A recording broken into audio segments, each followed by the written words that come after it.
After a long and arduous wait, we finally have Metal Gear Solid Delta Snake Eater in our hands, and it's everything that we expected from such a release. The opportunity to re-experience one of the best games of the PS2 generation is not something to pass upon, and we just cannot stop ourselves from gushing on and on about it. With this feature, we'll be diving into the graphical aspect of the experience, comparing the original with the remake in an effort to see how wide the generational gap is. We'll be diving deep into each element of the presentation, so let's just jump right into it. Character models. The original Metal Gear Solid 3 Snake Eater was a graphical achievement of its time, with best-in-class character models.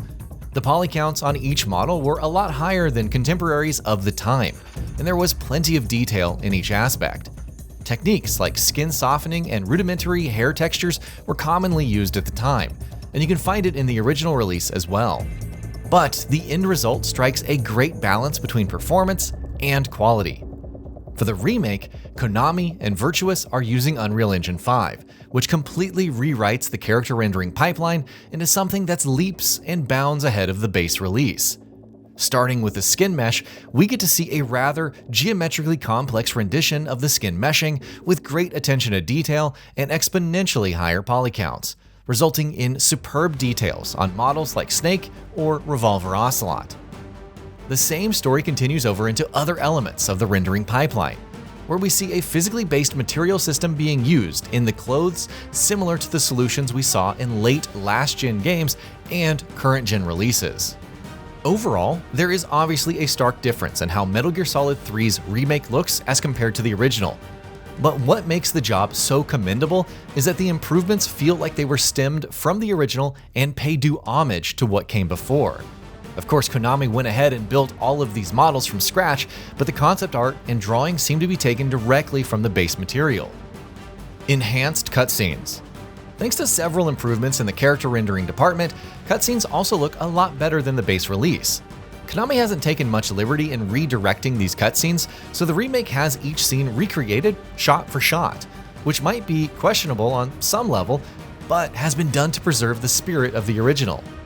Taking a look at any cutscene from the remake alongside the base version gives us a good overview of the changes, ranging from cinematic lights to help alleviate the mood of a scene through additional lights and shadows where the original version could only make do with a rudimentary baked lighting solution. Now that facial models can feature a lot more detail than before, these improvements are used to better express the state of these characters. You can see pupils dilating, facial muscles moving, and so on and so forth, which helps in achieving the grand cinematic vision that the team originally dreamt of. Also helping the case of the cutscenes is a more robust post-processing pipeline that adds the cinematic flair to the experience. We get to see a per-object motion blur in cutscenes alongside quality depth of field implementation, and much better and denser particle effects than what we saw in the base version. Crude implements of light shafts, bloom effects, and strobe lighting are now replaced with higher quality current-gen implementations, and the end result is nothing short of breathtaking at times.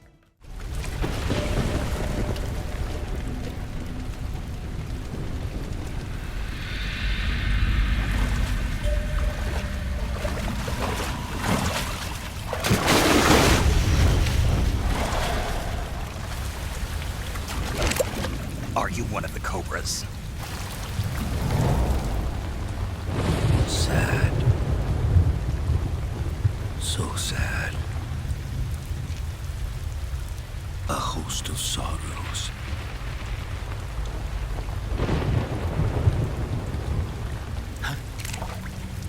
And you are one of them. Lighting, shadows, and atmosphere.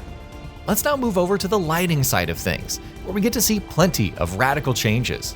The base release might not have the pompous light shadow rendering that defined the original Splinter Cell, but the implementation was certainly impressive, holding a fair amount of direct lighting detail with some level of accuracy.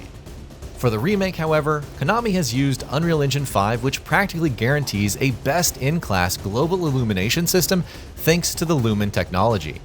The improvements in technology have enabled the system to capture a lot more lighting data in a more accurate fashion, both from direct and indirect lighting sources, complete with support for bounce lighting. As such, a lot of the detail that felt lacking in the original rendition can be seen in the remake. Areas that are hidden from the enemy's line of sight are more clear thanks to an enhanced lighting pipeline, and that also helps in refining the core sneaking aspect of the experience.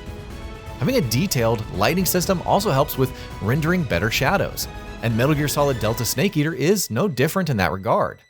Plenty of improvements are in store, including but not limited to self-shadows, soft contact shadows, and higher resolution shadows with little to no artifacting present around the edges.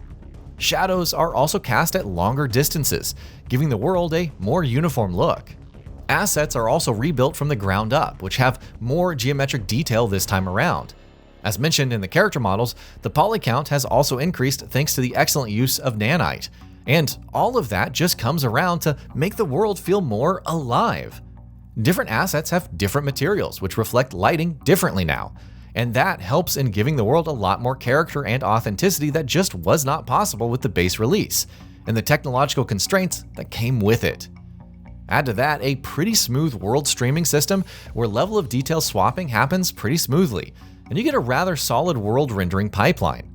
Of course, the art direction also plays a huge role in achieving that vision, but the technological work is quite commendable. You can crawl through long grass where each follicle reacts to your movements, climb on trees with higher geometric density barks or leaves, and swim through water with great reflections and caustic rendering. The true essence of Metal Gear Solid 3 Snake Eater's gameplay was to become one with the jungle, and the improved asset details and lighting systems make the playground feel a lot more real, and in turn, helps in achieving the original goal in a more efficient manner.